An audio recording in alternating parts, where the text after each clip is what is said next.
Ready graphics? Ready theme? Good evening. For your information tonight. Hi, I'm Jesse Mullins. And I'm Lauren Milberger. And this is FYI, the Murphy Brown Podcast. Hello, Jim speaks Arabic and is a god. She's going to mold Miles to be her perfect human being. Jim is so hot right now in all caps. He's an Ed Claire. Miller is a walking cartoon character. And on today's episode, we'll be talking about Season 2, Episode 2, Anchors Aweigh. Hey, it's Lauren. Hey, it's Jesse. And we are back for Season 2. We're back in our traditional recaps of original Murphy Brown. We've been really enjoying getting distracted by the current and newly alive, or I would say newly resurrected. There you go. Land of Murphy Brown, but we have to go back to the originals so that we can continue. As no one will be surprised to hear, I am very excited about this episode. I wonder why. Jim. There's just a lot of love. Jim. I love him. So this episode was directed by Barnett Kellman.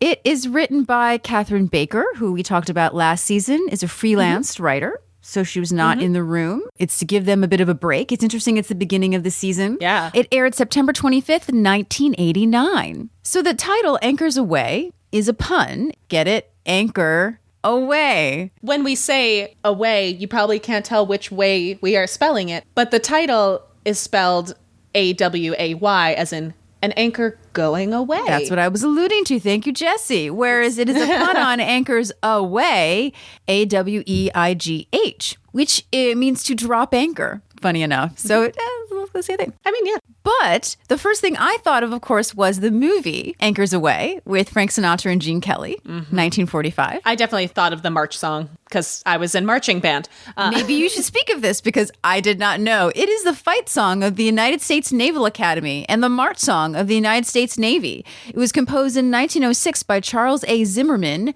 and the lyrics are by Alfred Hart Miles. I did not know this. I learned a thing, Jesse. You learned a thing. You're good at learning things. I am good at learning things. So the music in this episode is the classic Chain of Fools by Aretha Franklin. Some of you, like I, may also recognize it from The Commitments. But it is a song written by Don Covey. Aretha first released a song as a single in 1967 and has subsequently appeared on many of her albums. It reached number 1 on the U.S. R&B chart, stayed there for 4 weeks, went on to number 2 on the pop chart in 1968. It won the Grammy Award for Best Female R&B Vocal Performance and later a Grammy Hall of Fame Award. It hit number 249 on Rolling Stone's list of the 500 greatest songs of all time in 2004. And I realized this is the first time we'll be talking about Aretha Franklin since she passed. Yes. We were so pre-recorded, and we also focused so much on the other aspects of the songs and the lyricists, and it surprised me. I thought, we really haven't taken the time to really talk about Aretha, and I think it's because we assumed everyone knows about Aretha, that there's really not a huge need to talk about her in the sense that, everyone knows everything about Aretha Franklin. Something really interesting was I got to be in the audience for the Friday taping of the revival after Aretha had passed, and they actually played the clip from the episode. And it was very surreal to sort of be in that room and watch everybody who had been there originally, including us obviously in the audience, watch that clip again as a tribute to her. You felt the loss of Aretha Franklin. Aretha meant so much and really transcended her genre as an icon. She really touched so many lives beyond her particular demographic, because she was just one of those icons and talents and change makers that we don't get to see very often. Her loss buffeted many generations, and I know that I personally was inspired by her as a child, and she was one of my heroes, and seeing the effect of her music, of her life, of her representation across the world, seeing the people who came out to speak about what she meant to them was quite amazing to witness. It's one of those times when I was actually really glad that I was living in an internet age. I could witness that. The funeral was really, really beautiful to see. And I think sometimes we take for granted the legends that are among us until they're gone, because they've always been there. Well, no, and I think that's the beauty of her contribution and her legacy, is that she's always going to be around for us. she lives on in her own music, in the music that she inspired, in the women and the people of color that she empowered with just being who she was, and the lives that she touched with her philanthropy. I think that's probably one of the most beautiful things about her, is that her legacy is so far reaching, and that I look forward to seeing that when I'm of the older generation, knowing that people still talk about her. They will live on through their music and through what they left in other people. You know, that's sort of the most, I think, amazing thing that must be so hard if you are that person to realize, is that it's not just that this music is left when you're gone, is that the feeling and the emotion and the change that you helped in other people stays within them. I mean, maybe that's what heaven is. Maybe that's living on in other people. I'm endlessly fascinated with the concept of legacy these days, and it's something that I probably has been spurred on by losing these icons. Yeah. But we are so excited to have much more Aretha to go around in our recaps, and the fact that we get to keep experiencing her and also consciously keeping her work out there. So let's go into that cold open, which is an amazing cold open, because we have a Secretary Wanted ad, which says, to assist well-known network anchorwoman, heavy phone work, knowledge of word processing, must type 70 words per minute, even temperament, non-smoker. Oh, it calls back to so many. So many things. Now, interesting enough, according to the Murphy Brown book, something very similar to this, I assume with words, with the secretaries, is shown to the live audience during the warm-up. Guess what, guys? They're now starting to do that during the revival. Yep. So everything old is new again. Yes, it is. Now, the funny thing about this opening, which is all of Murphy's secretaries, most of the good secretaries from season 1 to Chain of Fools, the song that we just talked about.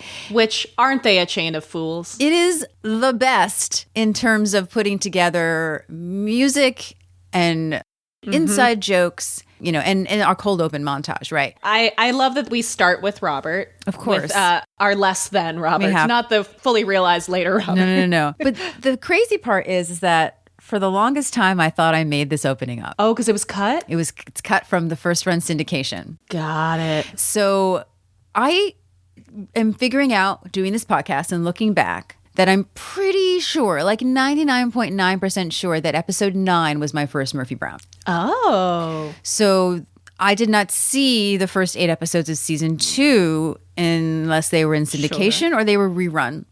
Okay. And in fact, when I was working on this episode for the podcast, I had a moment where I went, wait a second.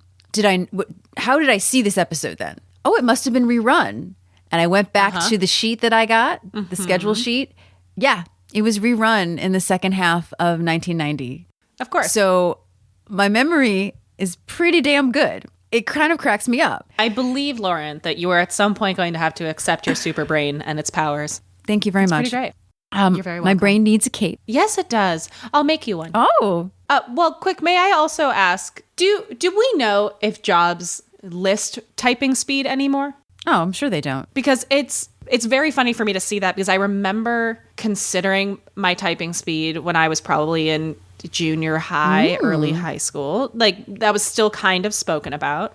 And then I started to notice, as, you know, we all got used to computers and being on the internet and so on, that I never see word per minute listed anywhere anymore. Because to me now, 70 sounds real slow. Oh, wow. Interesting. Because you're not using a word processor or a typewriter anymore. Yeah. You're using your keyboard. So the actual speed has been, as far as I understand, has been exponentially grown. So we go into the scene. Murphy comes out of the elevator and she sees a new secretary, and just her entire body just kind of deflates. It's such a great visual moment of another one. Now, this outfit, I love this outfit, but this outfit is a key part of the very elaborate season 2 publicity bonanza. That, you know, usually you can go, okay, that's the season 2 picture, that's a season 3 based on the hair and the outfits. But there's a couple of different things. There's sort of the fake set with Murphy in the red outfit from Brother Silverberg. And then there's a lot of stuff with her wearing this outfit, which I think is very Katharine Hepburn-esque. I really love it. It is. That's why I love it. The hair pulled back and the tassels on the side and the bow and the I love, it's one of my, to me, this is one of the iconic outfits for Murphy, and it may be because it's in those publicity photos, but it's going to be on my top 3 when we do the end of the season. I'm just I love calling it. I think it's very quintessential Murphy, and I mean, I definitely lean toward the Katharine Hepburn style. Mm-hmm. It just feels like a woman who is comfortably in charge of her life and her career in a man's world.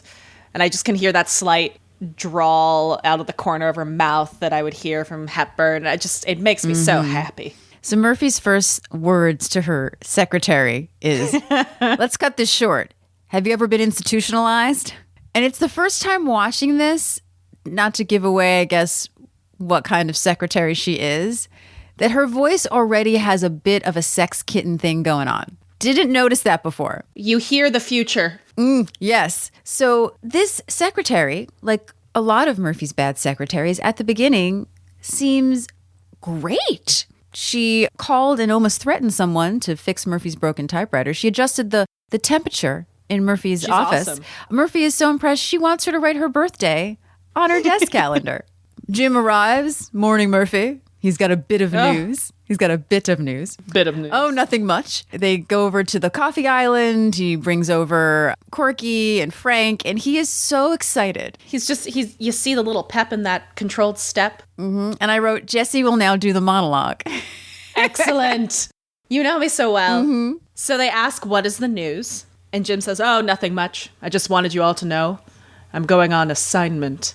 And everyone's so excited. I mean, Frank's reaction. Yeah. Jim, like so stoked for him. You're one of me. It's like, You're one of me now. you can see their excitement for Jim. I also love that the way he says assignment is like with a capital A. He's going on assignment. And he goes, yes, it's very exciting. The brass called, asked me to go to Libya with the recent events. And Murphy can't remember the last time he went out on assignment, which, am I right that it's before FYI? That's why she can't remember. Yeah, it's before FYI. Yeah. And he says, June 1973. I went over to the White House lawn. We were in the thick of the Watergate. I'll never forget those clear, bright nights with only the gentle hum of the paper shredders marring the pristine silence. God, I've missed it. I love that joke. Oh, I love a good shredder joke. I love a good Nixon joke. And I realize it's because I grew up with most of my comedy written by baby boomers. Yeah. And there's a lot of Nixon jokes and Watergate jokes in Murphy Brown. But I remember that I don't think I do it anymore, but I used to always say whenever I used a shredder, I go, I feel like Nixon. Oh, it's my own little joke. And I grew up with it as well. I laugh about Nixon and shredders all the time. No, it's definitely something I think influenced many of us. So thanks, guys. Appreciate it. So, yes, Frank is super excited. You know, he welcomes him back to the fraternity. It's a little action, a little danger, life on the road. Wild man. Corky's response. Yeah, she scolds Frank to get married. I saw she's like behind his shoulder and just like, get married, Frank. To which I wrote, Corky is a Jewish yenta. It makes me so happy. So Murphy promises to keep the anchor desk warm for him. Jim has to get ready to go. He's flying out at midnight tonight. He has to talk to his producer, meet his crew. And Frank says that doesn't give them much time. You know, he better call Phil. Murphy knows exactly what Frank is talking about. You know, make it 7. She'll let everybody know. And Jim goes, hey now, no need to make a fuss. But he's so excited. He's like, oh, make a fuss. He goes, oh, what the hell? Make a fuss. Now, excited Jim. I really love the way that Charles Kimbrough is playing this because it's the Jim that we know, but it's like just a little bit more sort of pep and excitement and energy that we're not used to know that this is really a big deal for Jim. And you're seeing younger Jim. Yeah. You're seeing like he's got a little of his groove back. And he's so excited. For most people who are watching the TV Land copy, you think that this just goes to Frank and Corky going off to plan it. But actually, there is a little cut section where Corky doesn't know what's going on. And so Frank explains what this is, that it's a traditional war zone send-off party. It's their last chance to blow off steam, surrounded by your cronies, telling old stories until you stagger out in the morning sun with the smell of cigar smoke in your hair and stale beer on your clothes. Corky doesn't like this at all. And she feels that if that's Frank's idea of a party, maybe at the end of the night we can snap each other with towels. So that's what leads into Corky then saying that she's going to help Frank plan it because she's going to call the florist. Luckily, the fall annuals are in. Oh, it's very interesting to hear a woman make a locker room joke in combination with Frank's comment about welcome back to the fraternity. Oh, yeah, good point. You know, like that Corky's commentary about like smack each other with towels, like that really lays out that this has been a boys club for a long time. And the fact that Murphy is part of the boys club of this tradition, and that we find out, you know, later that no one clues Corky in on it, is very interesting to me. Yeah, no, it's definitely, I mean, look at, we'll get to the gifts in a moment. It feels very stag party. It's very stag party. But then as Murphy descends into her office, our secretary, oh, by the way, I feel like I need to say this really quick. So this actress is listed as Barbara Bush. What? She eventually changed her name in 1991. I wonder why. But it's not like she was the vice president. I mean, I guess there's a difference between like being the vice president's wife and being the first lady, right? Yeah. And then about 91 or so, it's hard to tell, she changed her name to Barbara Tyson. Interesting. Yeah, right? I mean, did she get married? I mean, maybe, but I could understand not wanting to have a screen/stage name that's Barbara Bush. It would be confusing. Yeah, we're like, is Barbara Bush now in pictures? And I have to say, when I would see it on IMDb in the parentheses, I thought, wait, is there like archival footage of Barbara Bush in this episode? I mean, it's interesting because we talk about, I was just having this conversation recently with people about stage names, and often the choice is made, what people probably don't know, the choice is made to have a stage name because your name is already taken in an equity. Exactly. And they can't have to, hence why you see a lot of middle initials. But that is, I've never considered having to change your stage name or to a stage name because you have the same name as somebody who's a notable figure. Oh, wait. Albert Brooks's real name is Albert Einstein. Stop! I can't believe I didn't know that trivia. And his father was a comedian and did it because he thought it was funny. What a jerk. Yeah. What a jerk. Now on to one of my favorite Murphy Brown moments of all time. We find out that Murphy's secretary is making some money on the side, doing nothing that's wrong. It's just that she should not be doing it on work time. She is running a phone sex line through Murphy's office. And she takes off her glasses and she's her special little friend, Bambi. I realize she's doing kind of a Marilyn Monroe thing. She is. I didn't realize it until I tried to mimic her. I call it sexy baby voice. It is sexy baby voice. Oh, you're right. Ugh, I hate sexy baby voice. But my undies in the icebox. That's my impression of Marilyn Monroe. And Murphy comes out and hears most of it right before Bambi's about to get the credit card. The most important part. Well, actually, I gotta give Bambi some like entrepreneurial credit. She's like, oh, and I would love to continue with you as soon as I have your MasterCard Visa. Like, she goes right into like commercial mode, and I love it. It's also a great joke to be like, this is what this is. We know what this is right away. It's so well done. But my absolute favorite thing is Murphy taking the phone and going, Bambi just got sent back to the forest. This is Thumper. And the audience goes crazy.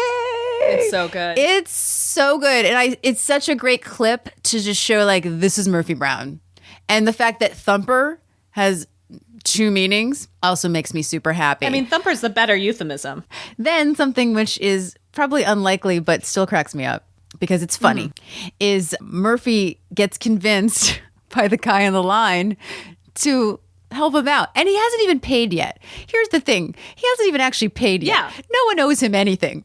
Well, that was the thing is like at first when she continues, as you're about to explain, I thought it's because he's like, well, I paid for my time. Because that seems to be the reaction she's having is like, well, since you paid, but he didn't pay yet. Well, maybe she didn't know. Maybe she didn't overhear that she part. Well, she walked out for Yeah. like the Visa MasterCard. I know she did. She hear it. And I don't really see Murphy caring if the guy Exactly. paid. Anyway. But it's so damn funny. So very unenthusiastic. Murphy has phone sex. Yes. And then the best part of the joke is that it's over very quickly. And she looks at her watch and goes, typical. It's so good.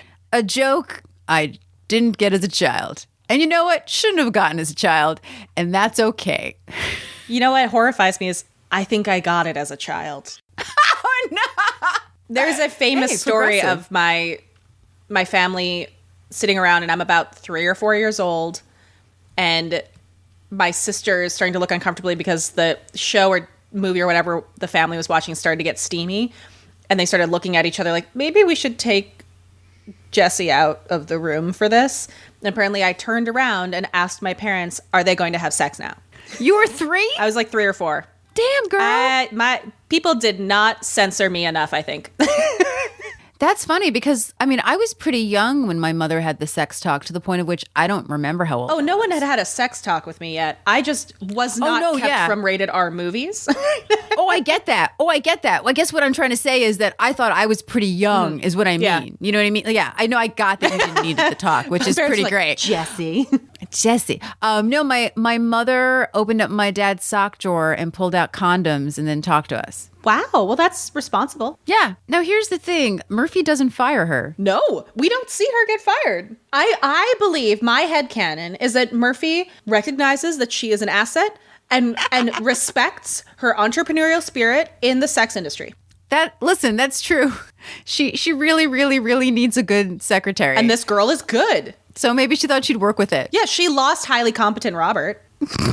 But obviously at some point we know she's gone. Yeah, I have a feeling that she did not learn discretion after this scenario. And if there's one thing Probably. that Murphy needs, it's discretion. You know, because somebody could find that. Sure. There are records. Cut to Phil's. My favorite thing about this is just the visual of Jim in his full classic reporter hat and trench coat. It is I mean, there's also something else that we'll talk about in a second, but just the outfit itself tells the story of the pride that he has, the excitement, the fact that he has had that outfit ready to go. Like, because you know that Jim won't wear something that isn't, you know, fresh and pressed and clean, which means he didn't just pull that out of like some mothballs. Like, he has had that kept up. I think it's a matter of, we talked about this before, about Jim wanting to remain relevant and not feel like he's being put out to pasture, which is something that happens Very much, yeah. in this conversation, in this episode. And seeing him in that outfit, like, you just know the pride that he has in wearing this. Now, he also happens to have a bra on top of it, a stuffed bra. Yes. Pretty well endowed there. It is a perky endowed bra, black, that he is wearing over his trench coat.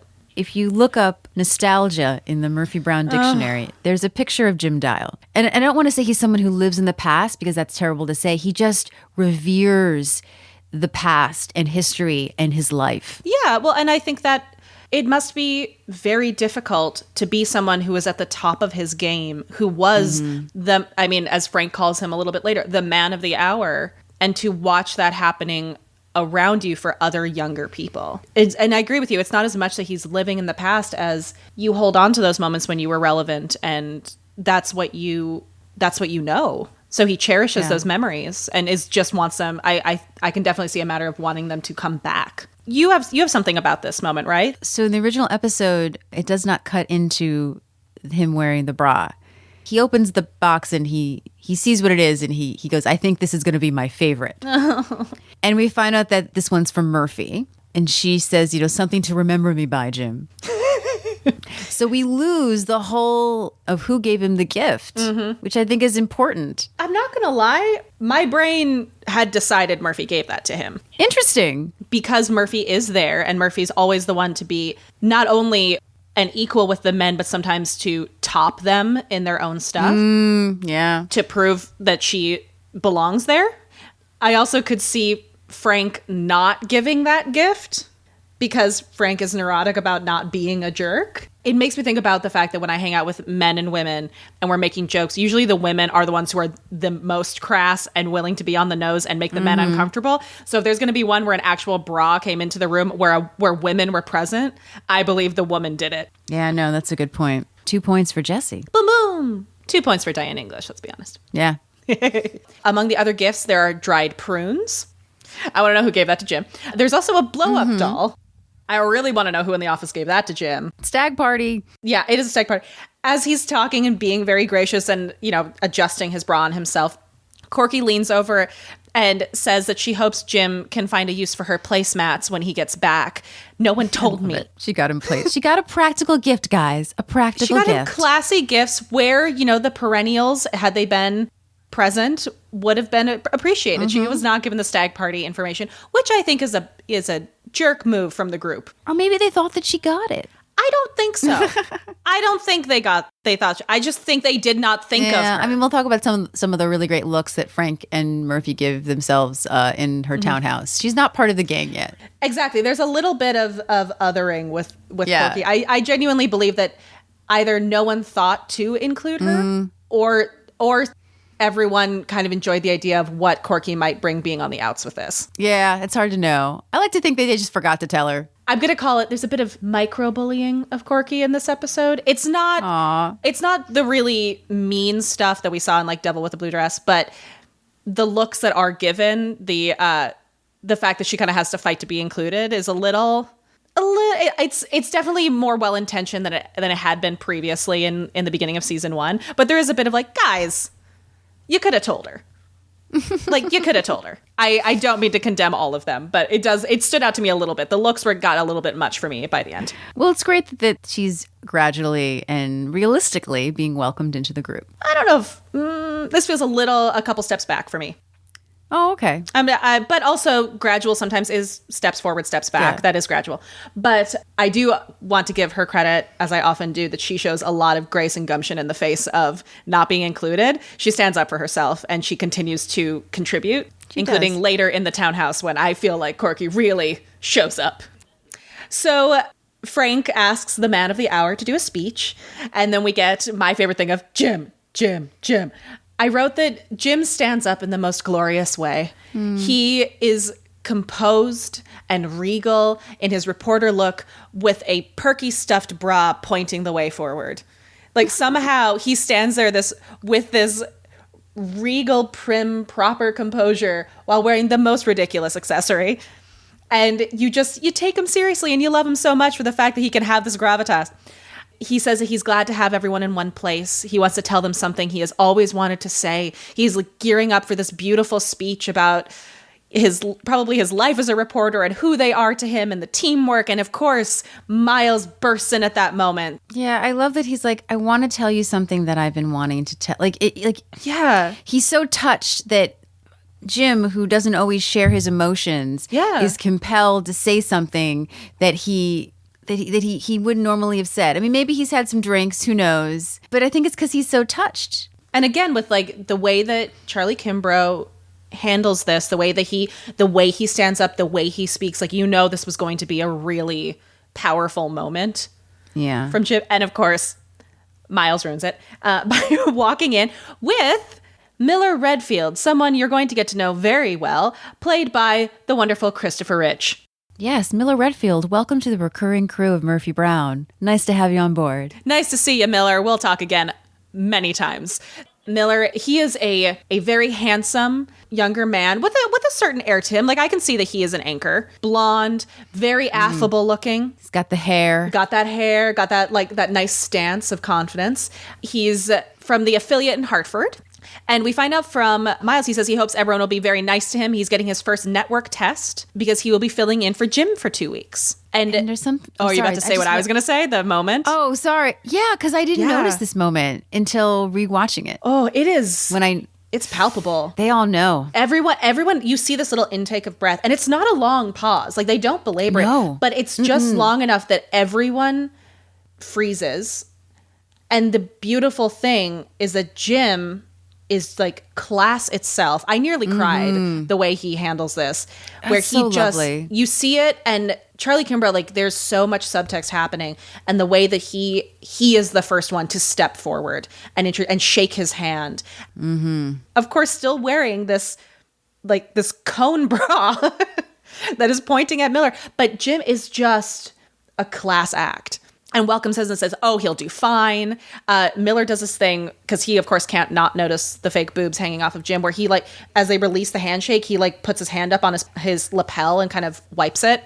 He puts the hand out on his chest pretty normally, and it's like a slight, like, he does it so subtly that it almost, he's not trying to give away that he's doing it, so it feels like sort of a normal gesture, and it's so funny. It is, Christopher Rich does so many wonderful things in this episode. Like, he really does.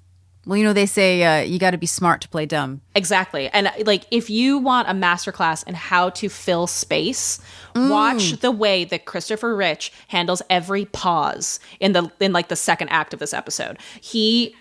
It's amazing. I wrote the same thing, and I was wondering if they were in the script or if he's adding them to make him look much more dumber. So much more dumber? So much more dumber. So much more dumber? I'm really tired, guys. I love that so much. But it's because Christopher inspired you. He did. I'm taking on, subconsciously, Miller Redfield. Miller is one of my top 5 favorite recurring characters. I love him. And this is such a great intro to him in this episode. Don't you think that in sort of the Murphy Brown world right now that Miller works for Wolf? He does work for Wolf. Absolutely. And he's probably like a top dog there. Like, he's doing great. Yeah. I mean, some of the things that come out of his mouth are very relevant today, which we'll talk about. Yeah. Oh, God, isn't it? There's a lot of all caps later from me. So, yes, we see him kind of wipe his hand off and he's still staring at the bra. I mean, there's this slight touch of potential homophobia in that action of like, oh, God, I didn't think of that. Damn it. Like, is this a man who like, is everyone okay with what's happening here? Kind of like, it clearly isn't picking up on the stag party thing. Now it's not funny to me anymore. Damn it. It's not. I don't think that was the full intention. Yeah, I don't. But it reeks to me of the like. Everyone seems to be okay with this, so I'm just gonna. I hope not. I mean, Miller's a jerk, but let's hope not. I will just pause to say that homophobia, racism, misogyny, they're all gray and on a spectrum, and it's not just one or the other. Like, you're a homophobe or you're not. Like, culturally, especially at this time period, people are very ill at ease at the idea of an unconventional male figure. And that could be something that's just entrenched in his upbringing. He is clearly trying to be what he thinks a man of the news is, which would not include somebody who comfortably wears a bra on the outside of his trench coat at that time. However, also, Miller's an idiot and is not picking up on the stag party element of the room. I believe that Miller has the brain capacity of an inanimate object. Yes. He is an inanimate object. Yes, Miller is a walking cartoon character. But there you go. But that moment was very much like, oh, gross. That's the moment when Jim notices why he might be uncomfortable. And he goes, oh, this is my old reporter's hat, my old reporter's coat. The bra is new. Excuse me, I'm going to go mingle. And just turns off. I love the pause that Charles Kimbrough does. He has a lot of really good facial stuff in this episode, but just the bra's new. Oh, I'm going to go mingle. Excuse me, I'm going to go mingle. It's just, he handles it so well. And I can also see, like, now knowing what we know about the end of the episode, Jim already has caught on to what might be happening like everyone else, but he's such a class act and is playing it so well that he's very aware of this younger, handsome man who could be eyeing his job, looking at him as if he is a strange fossil. And you see the discomfort in Jim, and the way he handles it is to just have aplomb and turn around and go talk to other people because it's his party. So Miles walks in further into the room with Miller and says, my bunch, my gang, my compadres, and I should also add, my family. Oh, that line. It's so cute. The way he says each one of their names as he introduces Frank Fontana, Corky Sherwood, Murphy Brown, the way he like dips down physically when he says Murphy Brown. He's so proud and charming in this moment of his respect and awe and love of these people. The way that Grant says it reminds you of just how big and famous Murphy is. Yeah. And what a big deal it is to him that she is his family. So Miller is also being fairly classy out of his awkward bra moment. He's very generous to each one of them. He gives them each like a comment on how much he admires them for a long time. They all seem to receive his words very well. They're being very nice back and seem like they're inviting him into the fold. And he walks away with Miles for their brewskis. And as soon as they're gone, they just all go, I hate him. Mm-hmm. Corky, I love, is like, what kind of a name is Miller? Yeah, from a woman named Corky. I know. I was like, oh, Cork. She has several of those moments. What kind of name is Miller? Where she's not picking up on the male equivalent of what they thought she was. Mm-hmm. Key on what they thought she was.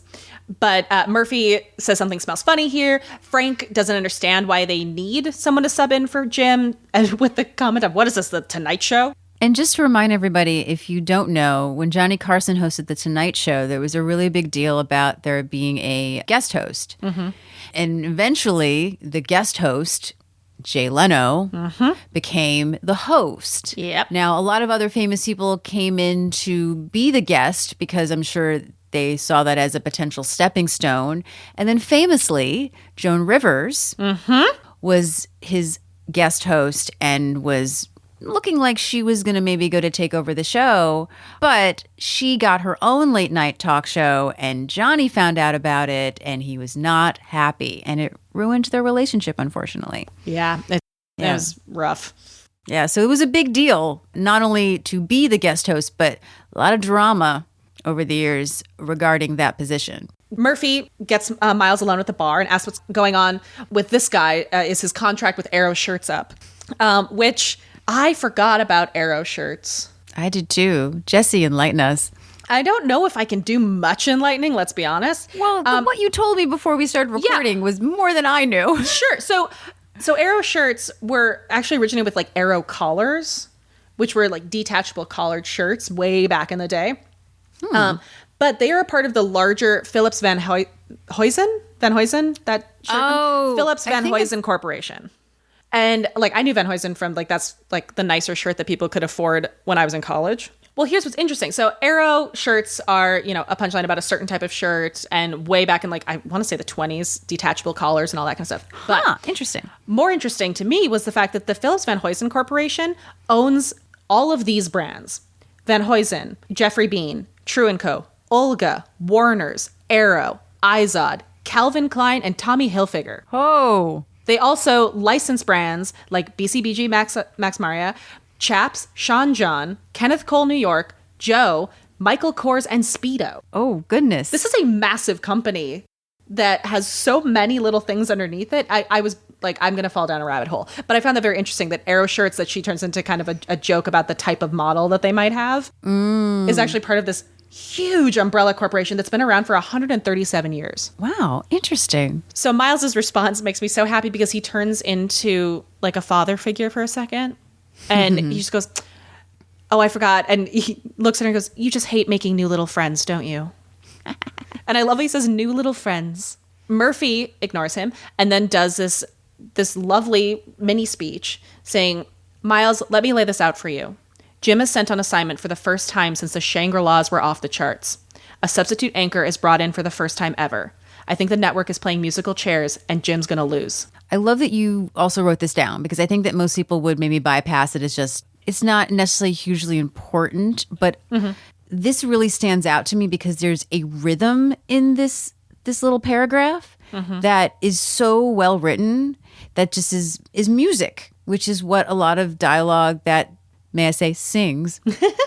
You know, it's also the lots of the S's that are in it, assignment, Shangri-La's, substitute. It's just such a great piece of writing. Well, what I appreciate about it, again, from a rhythm standpoint, is the amount of declarative statements that are made. And it's da-da-da-da-da-da-da, da-da-da-da-da-da-da, da-da-da-da-da-da, and then right at the end is, and Jim is going to lose. And it throws off this rhythm that she has been making throughout her statement. And so Jim's going to lose hits because it ends kind of the set phrases earlier than you expect. And it really drops that bomb. Yeah. And I just, it throws me into like a lot of my iambic pentameter work. Like they broke the rhythm, and it's a beautiful line, and it really sets the stakes, and it shows how much she cares. Like the idea of Jim's going to lose. You hear the protectiveness, you hear the loyalty in her voice. It sets up the rest of the actions of this episode. And I agree. It's a really important line.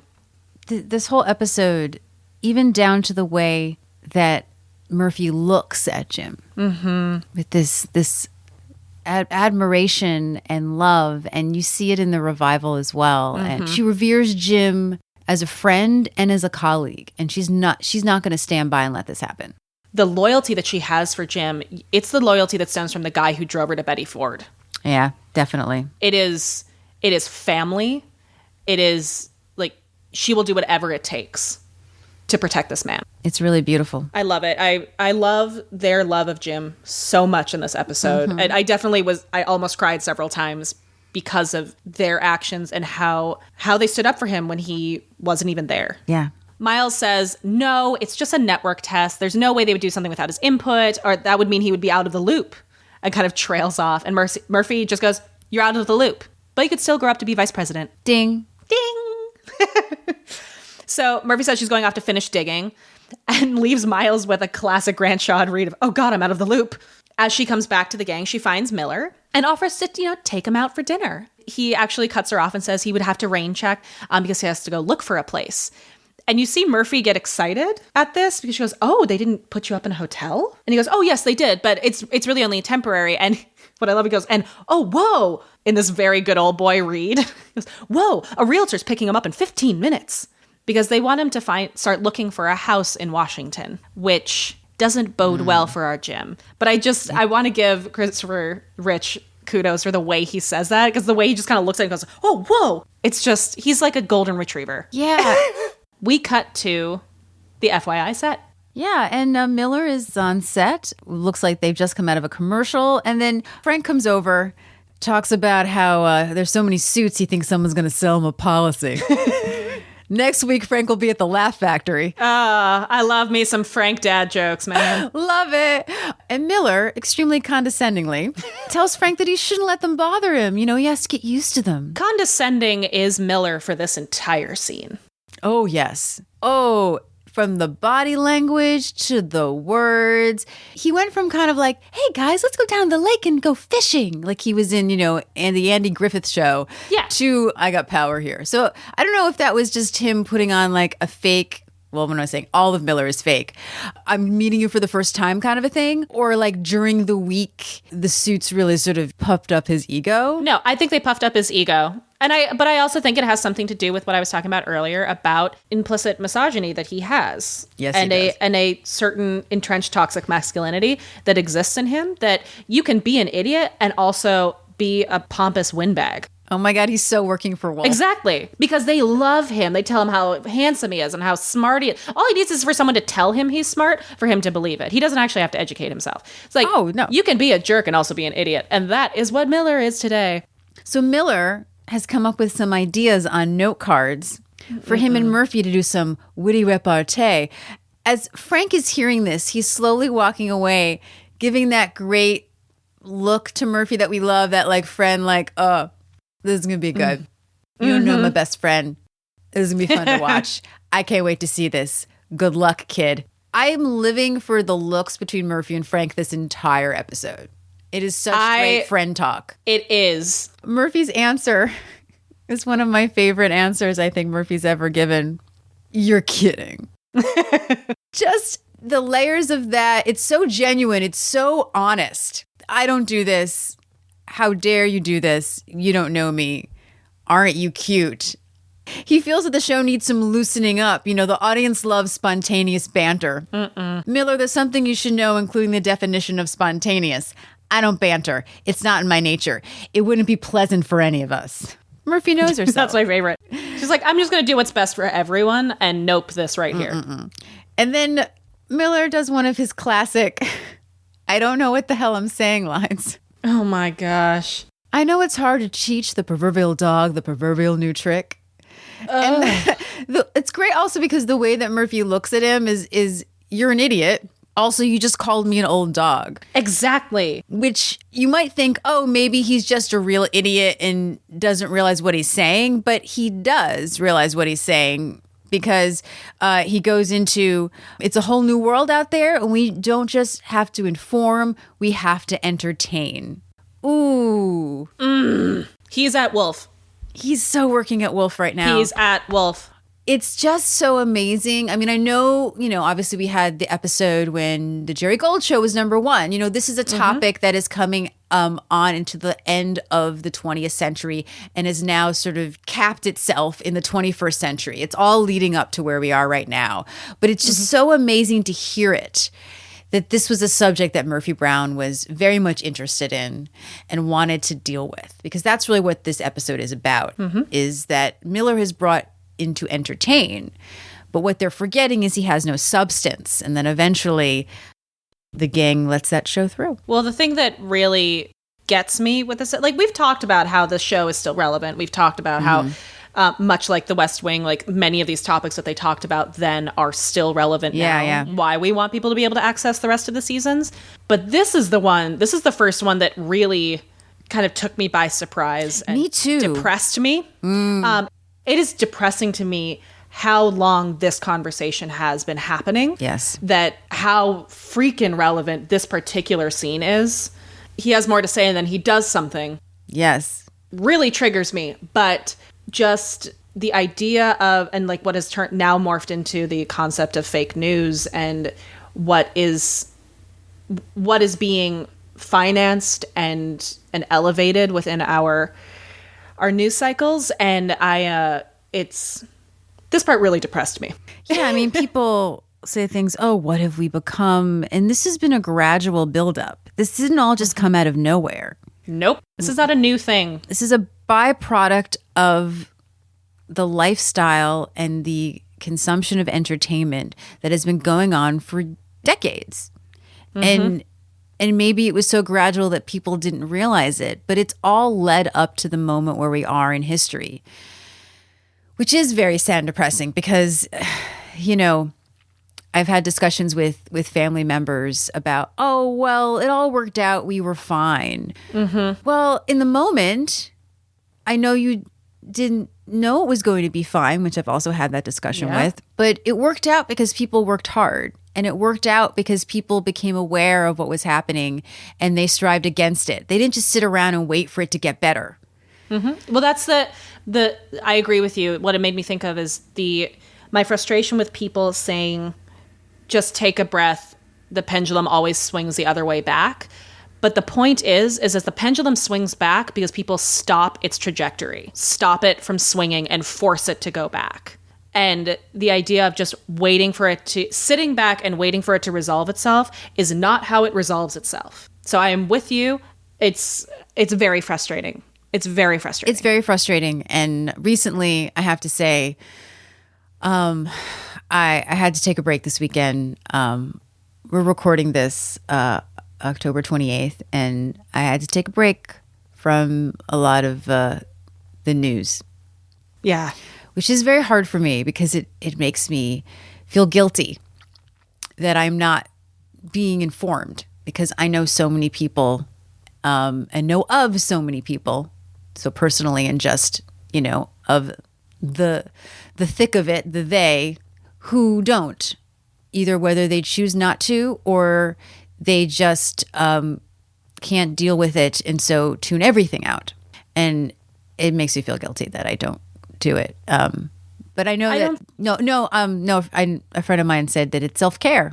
Yeah. And I have to remember that, but it's hard. I think that in particular, I won't speak for you and your personal experience with the last few days. But it has been a particularly terrible 72 hours. What happened most recently in Pittsburgh is, just numbing. And what happened before that. What is going on? I think there's a difference between, what I want to say is that I think that there is a difference between the luxury of not wanting to talk about politics or just not wanting to read it and consciously disconnecting to regroup so you can come back and catch up. Yeah. And I think that that is a very important difference and distinction to make for yourself because it is self-care. If you let yourself be swamped by all of it, you can't breathe and you can't fight. So I just want to encourage you and anybody listening who feels overwhelmed it's okay to take a break as long as it's a break. Yeah. And then you come back. Yeah, I have to be okay with that. And I think I know. It's just sometimes this was really hard. Yeah. Yeah. Anyway, so something that Miller says is someday you'll agree with me if you want to be part of the future. And then the side hug. Oh, is so belittling and entrapping specifically for a man to do to a woman, to grab someone around the side in a way that is superficially which is another term that defines Miller. Just friendly and patronizing, but actually is a very entrapping and belittling demonstration of physicality.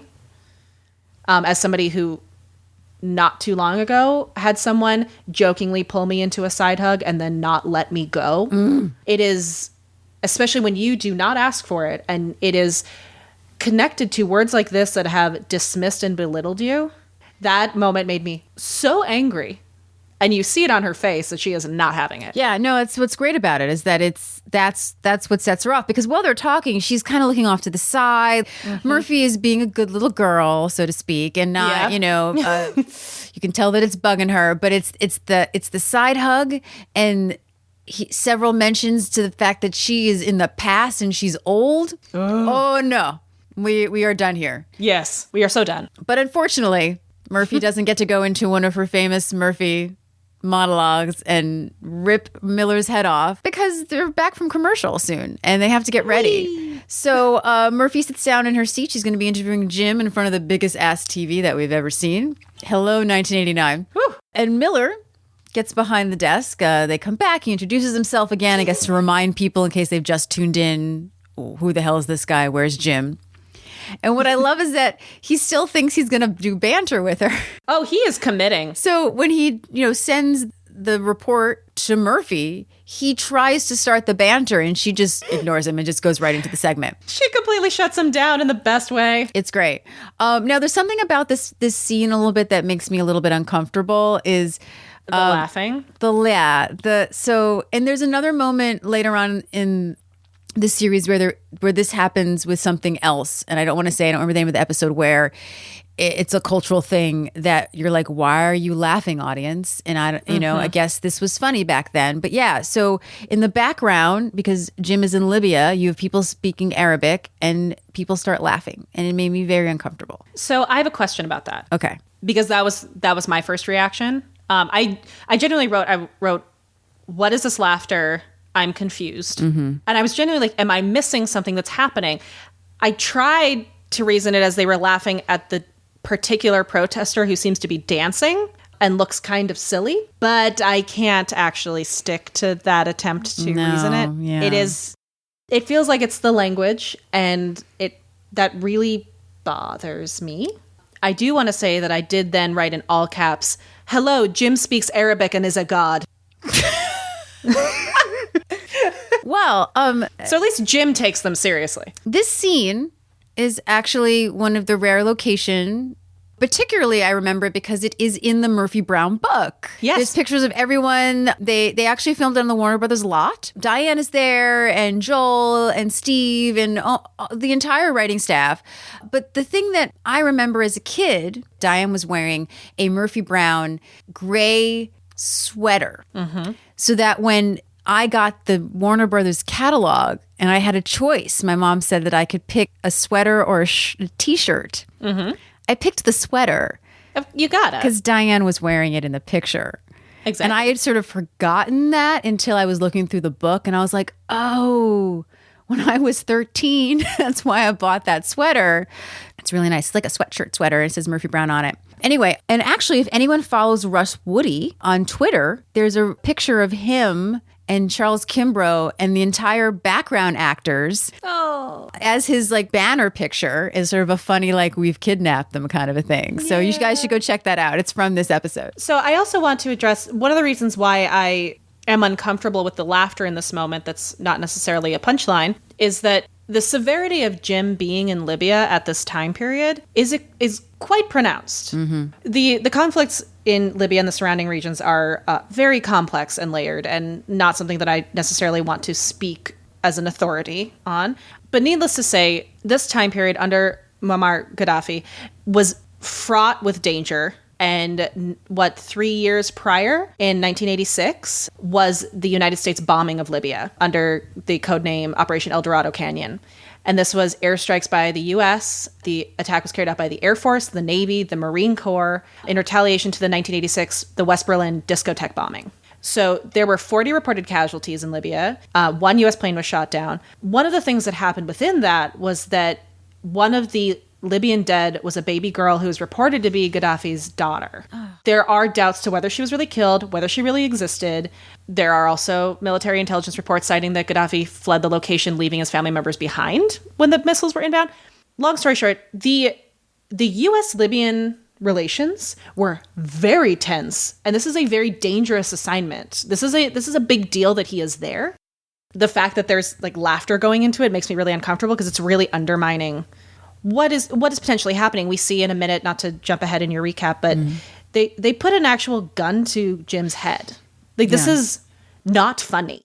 The regime of Gaddafi is very complex and difficult. And one of the things that I really love about this, Jim's level of professionalism and the fact that while later we see him speaking to them in English, when he turns around, the ADR is someone speaking as Jim in Arabic.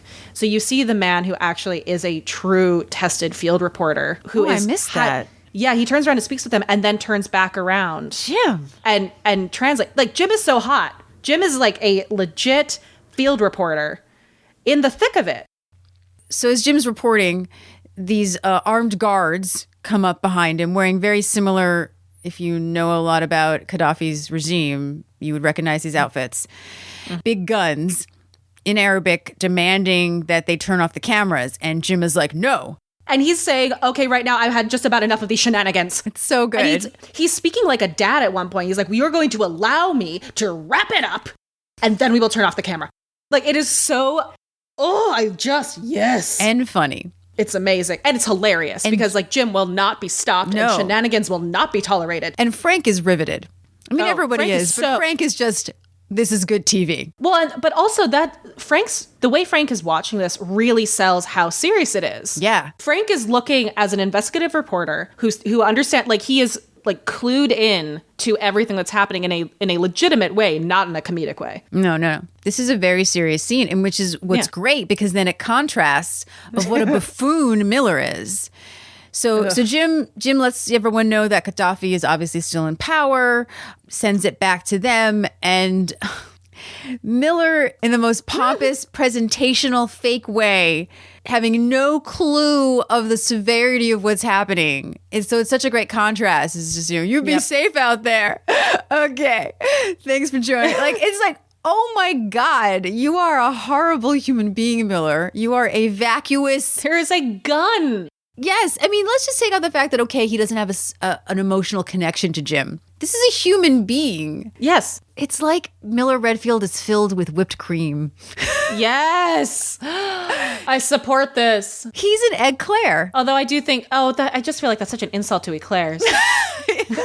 We're out, and John says the most 1980s line ever. Nice work, people. That's one for the VCRs. Oh, I love that line. It's so great. I wrote Miller pieces out. Mm-hmm. And Corky speaks my truth by saying, I've never seen Jim like that before. What a man. Frank says, talk about guts. Gotta hand it to him. He's still got it. Yeah, he does. And then Murphy points out that, Miller's reaping the glory. Chatting with the suits. Yep. She hasn't seen smiles like that since they stole back Connie Chung. Like it was a big deal. It was a big deal, guys. I remember that. Yep. Yeah. She came back to CBS. It was a big deal. Miles feels like a ball of dirt that he believed that Miller was just filling in. He's like, Jim was so happy. Go on assignment. Had his little hat. Yeah. Frank turns into a 5-year-old. Miller's just fake. He's fake Jim. He's a fake Jim. I hate fake Jim. I hate that fake Jim. It's so good. I was like, he's just a tiny little boy. Yeah. And Murphy's like, what is this, a wake? We can't just roll over and let this happen. So she calls a meeting at her house. But Miles has to sadly decline because he can't go. He can't get involved. They say that they understand that Miles, has a responsibility to the network. After all, they just put a kitchenette in his office. We find ourselves at the meeting of the minds in the townhouse. And we have Murphy giving Frank a friendly shoulder massage. I love this. I also love that Murphy's giving the shoulder massage. Yeah, that's very unlike her. It shows how much she loves him. Well, and Frank is just so pent up with neuroses. Corky pacing back and forth in a great purple suit, like bows in place of buttons. Yeah, I like it. And I like that it's kind of undone. They've been there for a while. Yeah. They're getting comfy. Yeah, she's like, open the buttons. Like, it's like they're in their meeting. As she's pacing back and forth ranting, Eldon is leaning against the fireplace, cannot take his eyes off Corky. Just more in love than ever. And Corky is in the middle of this rant about why she can't understand why the network would want to hire someone like that. He's nothing but a superficial blonde airhead. To which Frank and Murphy just they do this great thing where Frank just tilts his head up, Murphy tilts her head down, and there's like, mm-hmm. Eldon swoops in to let Corky know that she moves with the beauty and grace of a gazelle, and then asks her if she's ever been painted. Corky considers, and she's like, oh yeah, they know she's had portraits. And he goes, no, but what I mean is, have you ever been painted? Frank. Well, so here's the deal. Even with Pastorelli's charm, that is the creepiest line. It's very creepy. And I've gone back and forth between uncomfortability and then thinking, well, I think it's kind of like, he's used to working with artists, artist talk. He's not using artist talk. This is a line that has worked for him in the past. Oh, yeah, that's true. I mean, I can't explain it. I'm trying to explain it. It's creepy. No, it's that Eldon has these qualities sometimes. And he's very charming, and thus we don't label him as a creep. But that particular line, if that was said to me from somebody I don't really know, is super creepy. Yeah, that's the thing we have to remember. Like, we know Eldon. Corky doesn't really know him yet. Every time that she has seen him, he's hitting on her in this really kind of lecherous way. Because, I mean, I want to give, as much as we love Eldon, like, let's take a brief moment for the fact that all Corky knows about this guy is that he hits on her, and she has to ask someone to help her and get her out of it. Yeah, I see in my notes I wrote, it comes across creepy. It does. And it's fine because we know Eldon. We know that he's a good guy. We're not saying that Eldon is actually a creep. But for Corky, I mean, her responses to him make sense because she doesn't know Eldon. She doesn't know that, he has a girlfriend and is committed and is harmless. Like, for her, this guy only ever objectifies her when she sees him, and he tries to her, get in bed. Oh, Eldon, you got to stop. So Murphy wants them to stick to the problem. She starts to suggest a letter writing campaign to show the people's support of Jim, but realizes that would take too long. Frank wants them to just go straight to the network and tell them that Miller is a meat puppet, which is one of my favorite descriptions of Miller. I do love that. And then he goes, they have to listen to reason. Oh, help me, I'm hallucinating. So then Corky has an idea, to which Eldon jumps up and shushes everyone so they can listen to Corky, and then steps back to give her the room. I do appreciate that she enjoys this moment. And she then says, I want to short circuit his earpiece and fry his brains out. And I feel like Corky doesn't get enough credit for this idea because it's brilliant. And it's so vicious. Eldon does this like victory fist pump in the background. Then we can see, and you could tell, and the way he beams at her, you could see he has never been more in love with Corky than in this vicious moment. And Frank and Murphy, now I just want to say, these two are usually, and Murphy especially, are vicious in their ideas. And they just completely shut her down. They're just like, no, Frank goes, that doesn't help. And then the two of them and their little like party of two slowly look at each other and go, although. I find that because it's together, so hilarious. And every time I got to that point, I would go, although, with them. I don't know what it is about, but the fact that it's in unison always makes me crack up. I think they could have been a little bit less of the cool kids and not shut Corky down so quickly. Okay. But then Murphy says, there is something to be said to making him look bad on the air. To which Eldon responds, I liked it the moment I heard it. And we have a very abrupt fade out. So we cut to the FYI set. Everyone's getting their hair done, their makeup. We're getting ready to come back from commercial. Murphy is wearing a great pink suit, sort of a long jacket. Mm-hmm. The necklace is great because it's long pearls and like also a long gold. Like, I don't really see her wear a lot of this. It feels very 1989 to me. Mm-hmm. Miles is worried that it's too quiet, and he wants John to be ready to go to black at any moment's notice. John does the 5, 4, 3, 2. Before we get to 1, she has a huge coughing fit. Mm-hmm. Murphy is a really bad actor. She's so bad. She puts her hands up. She can't. No one seems to be concerned about her or getting her water. No one seems to be helping her. No. And so she has to walk off set with her hands up. John's like, what do we do? Miles makes the decision, which is really important.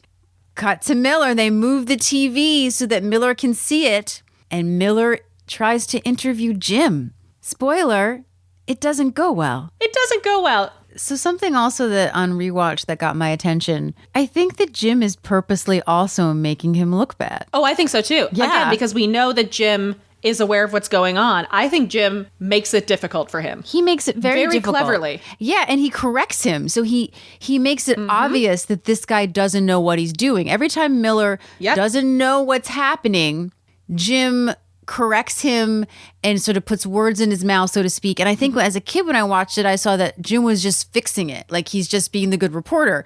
But I really think now watching it again as an adult that he is purposely showing, I know more than this little pissant. The thing is that Jim is artfully gaslighting him. He's doing it in such a way that you couldn't say he's not just being helpful. He's just trying to make sure that the story goes well. However, everything is just perfectly corrected in a way that keeps Jim on top status-wise. Mm-hmm. And then something that we alluded to before is that at some point, Miller says far-ranging for the Midwest as opposed to the Middle East.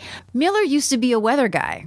Yes, because it's the way the for the Midwest, it's the way he says it, comes out in such a lilt that sounds exactly like a weather guy, and then he blanches. Yeah. He looks like he realizes and tries. Like, I get the impression in the single moment that he has spent years trying to hide the fact that he used to do the weather. Yes, I agree. Yes. I also like that before that he has a moment when as Jim is talking and he's looking around to people trying to get someone to help him. Yeah. When it cuts back and it looks like he's supposed to make a response, he just goes, righto. Yeah, that's what doesn't help him, which I didn't remember from watching this as a kid at all, is that he's so distracted trying to get help that he's making it worse. Yeah, he's not listening. Yeah. But I also love that he realizes what's happened at the end. He's smart enough to know that this was all on purpose. Yep. But I love it. He goes, I'm Miller Redfield. And he looks to where Murphy would have been for all of us, as if to go, you guys just screwed me. It's also a really good origin story for a villain. Exactly. Because no matter what, I don't think he ever probably forgives them for it. Nope, he does not. She has big smile on her face. I must have been choking. That's the first time that's ever happened. Big smile. Ever happened. And he goes, amazing. And walks away. And then Murphy gives Frank a low five and Corky a high five as they pass her. Goes over to Miles. Murphy laments how bad Miller did. Murphy mentions, Miles could have thrown the interview to Frank. And as they walk off together into the sunset, or just outside to Phil's, Murphy tells Miles how much potential he has. Have you ever worked with rubber vomit? I love it. I love it. She sees the potential even further than she ever had before. Yes, she's going to mold Miles to be her perfect human being. So we cut to the bullpen, I assume the next day. Yes. And Frank is holding court at the table and is mocking Miller. And he goes, oh, and what city were you in? Libya? Is that close to Switzerland? Good skiing in Switzerland. Nice wide trails. I bet they don't have that in Libya. And Corky and Murphy are losing it. Corky's behind in the little coffee station. Murphy's at the table. As they're in the middle of this laugh session, Miller arrives. They all get kind of quiet and look at him. And he goes, there you are all together, feeling pretty smug. He starts talking about how they have this little club and they're all so childish. And he does this little voice, goes, everything has to be your way. And while he's doing that, Corky is behind him in the coffee station acting like a little baby and mocking him. And I just wrote, go Corky! Corby thinks that was something that was made up on the set because it's not in the script. Again, classic Miller really should have stopped while he was ahead. And his next attempt to take them off their pedestals was to go, you think you're Mr. and Mrs. King and Queen. And I just go, Chris Rich is such a genius in this character. He really is. It's so well done. So he then goes, I know what I want out of life, and I'm going to get it. You can't stop me. I'm inevitable, like a bad penny. And then he realizes what he's done. And there's just this moment, and they all just pause and look at me and just goes, shut up. And just takes off. I love it. It's my favorite Miller moment. He thinks he's about to have like a Murphy Brown-esque speech, or he's like on a roll, and just goes off on the wrong side. As Miller is leaving, Jim arrives, and he like looks at him with this open expression, and Miller completely ignores him, and the gang acts like Dad got home. I wrote that. They rush him. Jesse, stop. I'm sorry. What? I literally wrote, Jim arrives like Daddy came home from the wars. Exactly. I was just thinking about like 1950s, 1960s, like Dad came home from a long day of work and all the kids are just like waiting to like sit at his feet on his armchair and ask him questions about what life was like in the big world. And everyone's just so excited to see him. If I may say also what's great about Jim is that what he tries to say hi to Miller. Hello, young Miller. Yeah. Like he's so very nice. gracious. And He's a class act. Yeah, and Miller just But also, not only is Jim a class act, But we're about to find out that Jim was aware of this the whole time. So Jim is like doing some good passive aggressive kindness, just killing with kindness. No, but also because at this point, what we think is that Jim thinks that Miller is taking his spot. That's true, yeah. And so the fact that he is playing it this way and taking this high road that we see, it's so nuanced. Like what Charles Kimbrough's doing with the inner life of Jim at this moment and his ability to be a class act and to be nice and generous to this person that he thinks has taken his spot is just beautiful. It's beautiful character work. So they all want to know about Jim's trip. And so they all kind of usher him into Murphy's office.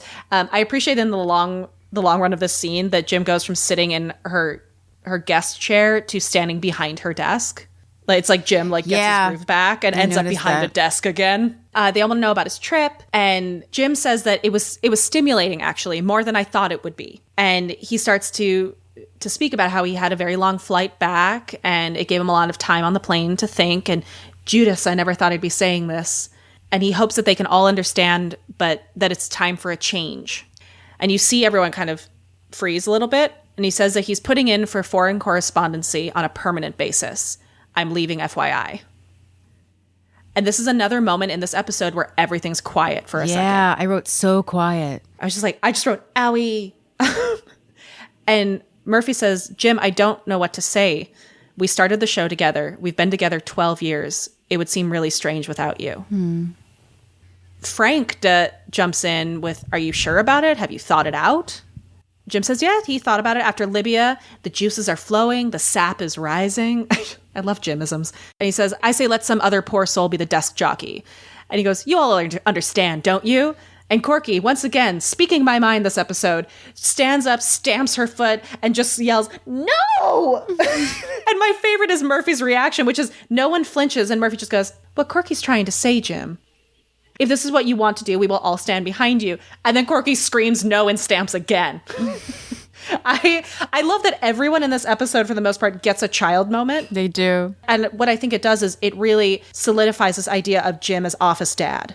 Yeah. Yeah. They're all reacting like dad is leaving. Like dad is in trouble. Dad is in danger. Somebody else is trying to replace dad. And they don't want to lose him. In this moment, as they're all in angst, Miles comes in. No idea what's going on, per usual.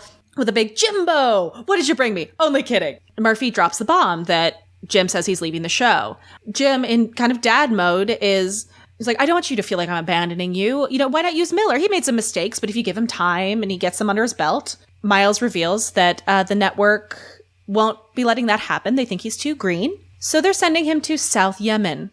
And what I love is Jim's response to what South Yemen means.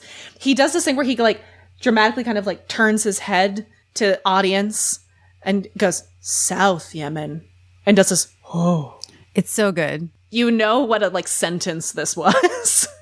And what I like about what this seems to imply is that they're sending him away on assignment to try and get him to be more like Jim. Well, they're trying to get him experience to be more like a Jim. So Jim takes this in, looks a little, what it looks like at first is crestfallen, and asks Miles to shut the door. Miles goes over, Jim stays in position. As soon as the door is shut, Jim shouts a huge yes and throws his hat, which ends up being Miles catches it. I want to think that happened by accident in a rehearsal. My instinct is that was a Charlie Kimbrough original. Yeah, Corby says it wasn't in the script. And this is where we get loose Jim. And Jim starts shouting, this is perfect. The little wiener, the pompous little putz boy, he's getting what he deserved. Oh God, I thought I was a goner as soon as I got that assignment and I found out about Miller. And everyone is shocked as he's going on about, and also I just love that he says pompous little putz boy. They go, you knew? And he says, of course I knew. I'm a reporter. I can smell a network shuffle a mile away. Yes, Jim. So hot. And Frank is like, what do you mean? What about everything you said about loving being in the field? And Jim looks at him and gets really real for a moment. He goes, get real. I've been there. I've done it. And he says, and the whole audience is like, yes. And then he says, you think it's romantic sharing a hotel room with your crew for 2 weeks? You think it's a picnic sharing a bed with Gerald, the horse, Hertzfelder? He once called me Roberta in his sleep and tried to spoon me. If that's life on the road, you can leave it to Charles Kuralt. And for those who may not know who Charles Kuralt was, he had a very famous On the Road series. He hosted Sunday Morning. That is a reference to the fact that that's what he mostly did. Jim does not want to be on the road, Was it a Winnebago? Was he in? I don't know. I don't remember. I think so, yeah. But just a little reference to Charles Kuralt. So by this point, Jim has moved himself now behind the desk. So we have this lovely, Jim behind a desk, back in power. Jim and Corky hug. Everyone's rejoicing. They have to get back to work and they're exiting back into the bullpen with their Jim, Jim, Jim, Jim. And the last people to exit are Jim and then Murphy slowly behind him. And they have a moment right at the secretary desk where she says, "You really scared me. Don't do that again, okay?" And Jim does this really sweet, "Okay." And he has this little, smile smirk that doesn't quite leave. You can tell how much it means to him that he matters that much to them. And he begins to strut down the hall to the left of the elevators with this open position, little strut with his jacket open and everything. And then he just suddenly cries out, "I am so happy!" And does this wonderful jump and heel click. Oh my God. It is the most loose we've ever seen Jim. It is. I wrote, "That's our Broadway boy." I know. And what a great episode for Charles Kimbrough. He just gets to let loose. And I was so looking forward to season 2 because as great as season 1 is, season 2 is really where we get into more character moments and most of the recurring cast starts to show up in season 2. It just, it fills the world out. And that happens a lot in second seasons because you have more time and your characters are already established so you can let them breathe and let them go out. And he must have been so happy when he got this script. I mean, what a jewel for him. Dude, this might now be my favorite Jim episode. It's a great one. I think I forget about, I remember the stories and the lessons of this episode about Jim, but I always think of his novel or some of the other, big Jim moments. But man, the intense love for and loyalty to Jim in this episode from the characters, from clearly the creators of the show, the love that Charlie Kimbrough puts into his performance. It's just such a love letter to Jim. I love it so much. So let's quickly talk about Christopher Rich. So Christopher Rich, my first memory of Christopher Rich is that he was in an ABC sitcom called The Charmings. Oh, have you heard of this show, nice. Jessie? Yes. Okay, so for those who don't know, The Charmings was kind of a precursor for Once Upon a Time, but as a sitcom, in which the Charmings, aka Snow White, Prince Charming, I don't remember if their kids were involved. I'm not sure. Definitely the dwarfs were there. The Wicked Queen and her mirror accidentally get transported to modern America and have to live in the suburbs.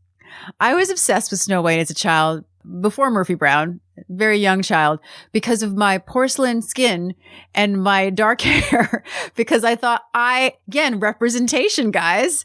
I looked like Snow White. Yourself. I was very, very translucent, as I am still today. Also, he played Archie in a TV movie. You know him from that. Jessie is shaking her head. And I have to say, I mean, obviously, Riverdale is a very different version, is the more modern, comic book version. The classic Archie, this is really what he did. And he's one of the best Archies I've seen. Yeah. He's amazing. It just worked out so well. He has the look of it. He's also was in the Joy Luck Club. And I think most people know him for his many years on Reba as Reba McEntire. I think probably most current audience would know him from that. And it was a long run. We'll always remember him as our fair Miller. I just remembered that he had a recurring role on the George Carlin show in the 90s. Oh, hey. Which is probably where I knew him other than Murphy Brown best. He's a very beloved character actor who really, like you said, you have to be really smart to play dumb. You have to be really smart to play something that seems stereotypical or more cartoonish. Yeah. One of the things I enjoy the most about Miller is how much I dislike Miller. Yeah. I love how much I know that I would dislike him so much in person, and I enjoy watching him be a villainous idiot. I get so much joy when he comes on screen because I know that some of the most interesting conflict and hijinks are going to happen. Because he brings out really fun things in our regulars. He does, yeah. So, are you following us on social media? You should. You really should. You can learn all kinds of fun things about Murphy Brown. You can join us on the Facebook, the Instagram, and the Twitter. We are Murphy Brown Pod. Yes, and our website is murphybrownpod.com. Our email, if you want to send us direct thoughts, is murphybrownpod@gmail.com. And we'll see you next time. For another edition of FYI, The Murphy Brown Podcast.